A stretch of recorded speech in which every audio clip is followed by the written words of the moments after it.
નમસ્કાર વિદ્યાર્થી મિત્રો, હું મજર કન્યા વિદ્યાલયમાંથી નાડિયા ભાવેશ આ ઓનલાઈન શિક્ષણની અંદર બધા વિદ્યાર્થી મિત્રોનું હું સ્વાગત કરું છું.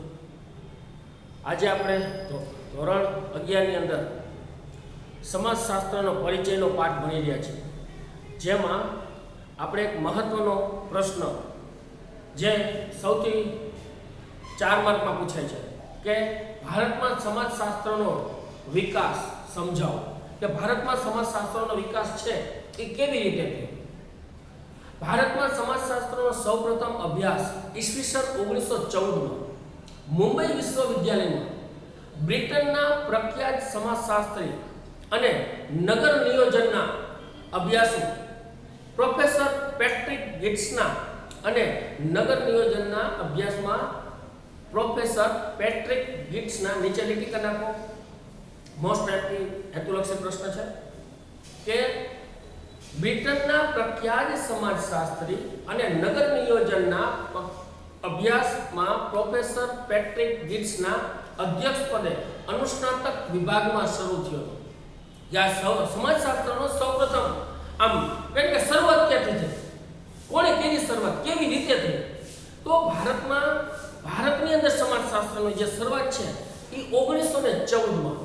હવે આપણે 1914ની સાલ આવે એટલે આપણે એક તારીખ યાદ આવે, કઈ કે આપણું પ્રથમ વિશ્વયુદ્ધની શરૂઆત 1914માં મુંબઈ વિશ્વવિદ્યાલયમાં, આપણે મુંબઈની અંદર જે વિશ્વવિદ્યાલય છે એની અંદર બ્રિટનના પ્રખ્યાત સમાજશાસ્ત્રી અને નગર નિયોજનના અભ્યાસ પ્રોફેસર પેટ્રિક ગિટ્સના અધ્યક્ષપદે અનુસ્નાતક વિભાગ છે એમાંથી શરૂઆત થઈ હતી.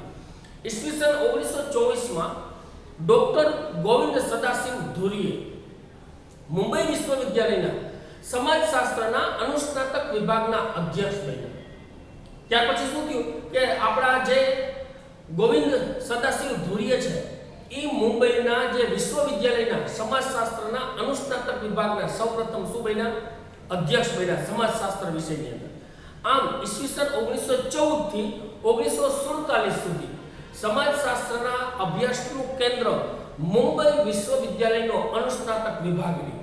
ત્યાં આ જે સમાજશાસ્ત્રની શરૂઆત છે એ સમાજશાસ્ત્રની શરૂઆત છે 1914 થી 1947 સુધી. સમાજશાસ્ત્રના અભ્યાસનું કેન્દ્ર કોણ રહ્યું? તો કે જે મુંબઈનું જે આપણું જે વિશ્વવિદ્યાલય છે એનો જે અનુસ્નાતક વિભાગ છે એ અનુસ્નાતક વિભાગ છે એ અહીંયાથી શું કહેવાય એનું કેન્દ્ર રહ્યું. ત્યાર પછી ડોક્ટર ધુરીએ ઈસવીસન 1952માં સ્થપાયેલી ઇન્ડિયન સોશિયોલોજીકલ સોસાયટીની શરૂઆત કરવાનો પ્રેરણા સ્ત્રોત રહ્યા હતા. નીચે લેખિકાના જો મોસ્ટ હેતુલક્ષી પ્રશ્ન છે કે ડોક્ટર ધુરીએ ઈસવીસન 1952માં સ્થપાયેલી ઇન્ડિયન સોશિયોલોજીકલ સોસાયટીની શરૂઆત કરવાના પ્રેરણા સ્ત્રોત રહ્યા. આ ઉપરાંત તેમણે સોશિયોલોજીકલ બુલેટિનમાં મુખ્ય સંપાદક તરીકે મહત્વની કામગીરી બજાવી હતી. કોને? ડોક્ટર ધુરીએ. ડોક્ટર ધુરીએ છે એના છે ઇન્ડિયન સોશિયોલોજીકલ સોસાયટી છે એની શરૂઆત કરવાના પ્રેરણા સ્ત્રોત રહ્યા અને આ સિવાય સોશિયોલોજીકલ બુલેટિનના મુખ્ય સંપાદક તરીકે મહત્વની ભૂમિકા ભજવી. તેમણે અનેક વિદ્યાર્થીઓને શિક્ષણ આપીને આધુનિક સમાજશાસ્ત્રીઓ તૈયાર કર્યા. એને કેટલા બધા વિદ્યાર્થીઓને અત્યારે કેમ આપણે હું તમને સમાજશાસ્ત્ર ભણાવું છું એમ યુનિવર્સિટીની અંદર એવા કેટલા વિદ્યાર્થીઓ એના નેતૃત્વ હેઠળ પીએચડી થયા હતા અને એને સમાજશાસ્ત્રનું એને જ્ઞાન લીધું. તેમણે અનેક વિદ્યાર્થીઓને શિક્ષણ આપીને આધુનિક સમાજશાસ્ત્રીઓ તૈયાર કર્યા હતા. કોને? ડોક્ટર ધુરીએ. એટલા માટે તેમના માર્ગદર્શન હેઠળ આજે 55 વિદ્યાર્થીઓએ પીએચડીની પદવી પ્રાપ્ત કરી હતી. કે જે આપણે કહીએ ને કે આપણે યુનિવર્સિટીની અંદર એને એમએ પછી એને એવા 55 વિદ્યાર્થીઓ હતા જેને એના નેતૃત્વ નીચે 55 વિદ્યાર્થીઓએ પીએચડીની આપણે ડોક્ટર આગળ લાગે છે. પીએચડી કર્યા પછી આપણા નામની આગળ ડોક્ટર લાગી જાય પીએચડી. તો એવા 55 વિદ્યાર્થીઓએ પીએચડીની પદવી છે પ્રાપ્ત કરી હતી. આથી ડોક્ટર ધુરીએને ભારતના સમાજશાસ્ત્રના પિતા કહેવામાં આવે છે. જો ભારતના આ એક શબ્દ નોટ કરજો કે ભારતના સમાજશાસ્ત્રના પિતા તરીકે કોને બિરદાવવામાં આવે છે? ડોક્ટર ધુરિયાને. ઈસવીસન 1917 માં કલકત્તામાં વિશ્વવિદ્યાલયમાં રુજેન્દ્રનાથ શોલના પ્રયત્નથી અર્થશાસ્ત્રની સાથે સમાજશાસ્ત્ર વિષયનું અધ્યયન અને અધ્યાપન પણ કાર્ય શરૂ થયું. ઈસવીસન 1917 માં કલકત્તાની જે વિશ્વવિદ્યાલય છે એ વિશ્વવિદ્યાલયમાં રુજેન્દ્રનાથ શેલના પ્રયત્નોથી અર્થશાસ્ત્ર કેમ ભણાવવામાં આવે છે?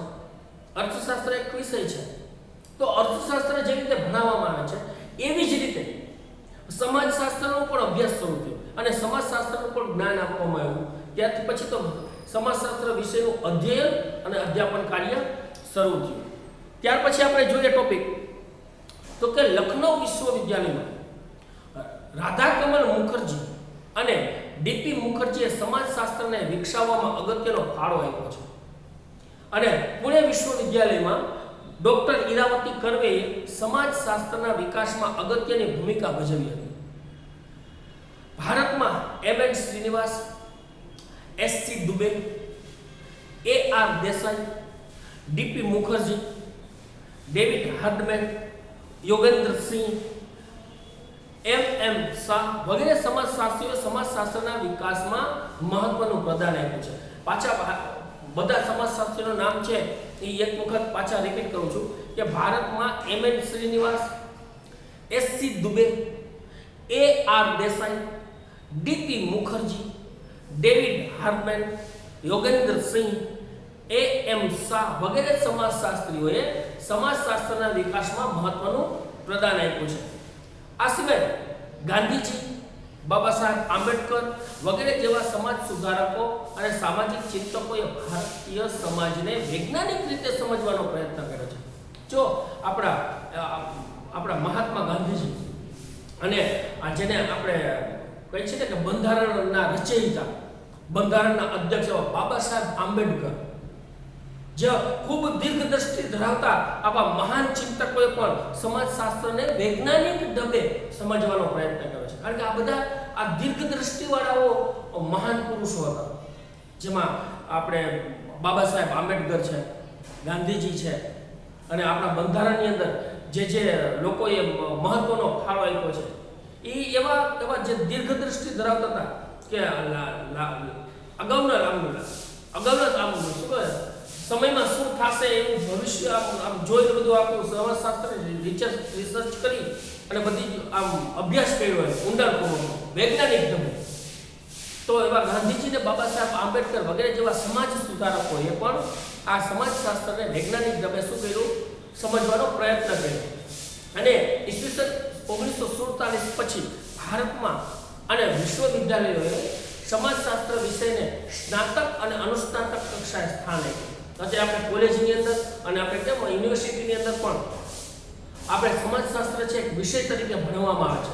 તો 1947 પછી આપણે મોટી જે વિશ્વવિદ્યાલયો છે એ વિશ્વવિદ્યાલયોની અંદર પણ આ જે સમાજશાસ્ત્ર વિષય છે એ સ્નાતક અને અનુસ્નાતક કક્ષાએ એનું શું કરવામાં આવ્યું? અધ્યયન અને સ્થાન પણ આપવામાં આવ્યું. આ ઉપરાંત Indian council of social science research એટલે કે ICSSR, Indian council of social science research, ICSSR જેનું ફૂલ ફોર્મ છે નીચે લીટી કરી નાખજો કે ICSSR નું full form Indian council of social science research. ત્યાર પછી યુનિવર્સિટી ગ્રાન્ટ્સ કમિશન UGC દ્વારા ભારતમાં સામાજિક સંશોધન માટે એને નાણાકીય સહાય પૂરી પાડવામાં આવી કે સમાજશાસ્ત્રની અંદર જુદા જુદા સંશોધન કરવા માટે જ્યાં પૈસાની જરૂર પડે તો UGC દ્વારા ભારતમાં સામાજિક સંશોધન માટે નાણાકીય મદદ મળતા અનેક સમાજશાસ્ત્રીય સંશોધનો થયા છે. ભારતમાં સમાજશાસ્ત્રીય દ્રષ્ટિકોણથી અભ્યાસ કરનારા સમાજશાસ્ત્રીઓમાં KM Kapadia, AM Srinivas, AR Desai, SC Dube, DN Majumdar, IP Desai, Yogendra Singh, Arvind M Shah, doctor Iravati Karve, MS Gole, Ramkrishna Mukherjee, Neeraben Desai, Brijraj Chauhan વગેરેનો સમાવેશ થાય છે. આ બધા જ ભારતની અંદર જે મહાન સમાજશાસ્ત્રીઓ છે એ સમાજશાસ્ત્રીઓને સમાજશાસ્ત્રીઓ થઈ ગયા, જેને સમાજની અંદર ખૂબ જ ઊંડાણપૂર્વક અભ્યાસ કર્યો અને સમાજને આ વૈજ્ઞાનિક ઢબે સમજવાનો અને સમજાવવાનો પ્રયત્ન કર્યો છે. એવા ઘણા બધા સમાજશાસ્ત્રીઓના આપણે નામ જોયા. જે પણ નામ છે ટેલી કરી લો અને વાંચી લેજો કે એમ કાપડિયા છે, એમ શ્રીનિવાસ છે, AR દેસાઈ છે, SC દુબે છે. M Srinivas, AR Desai, SC Dube, DN Mazumdar, IP Desai, Yogendra Singh, Arvind M Shah, doctor Iravati Karve, MS Gore અને રામકૃષ્ણ મુખર્જી, નીરાબેન દેસાઈ, બ્રિજરાજજી ચૌહાણનો સમાવેશ થાય છે. આખો પ્રશ્ન છે. આખા પ્રશ્નની અંદર જેટલા સમાજશાસ્ત્રીઓ છે એ સમાજશાસ્ત્રીઓ તમારે એકવાર વાંચી અને લખી લેવા. આખો પ્રશ્ન છે એ આખો પ્રશ્ન તમારે નોટબુકની અંદર વ્યવસ્થિત લખી અને તૈયાર કરવાનો રહેશે.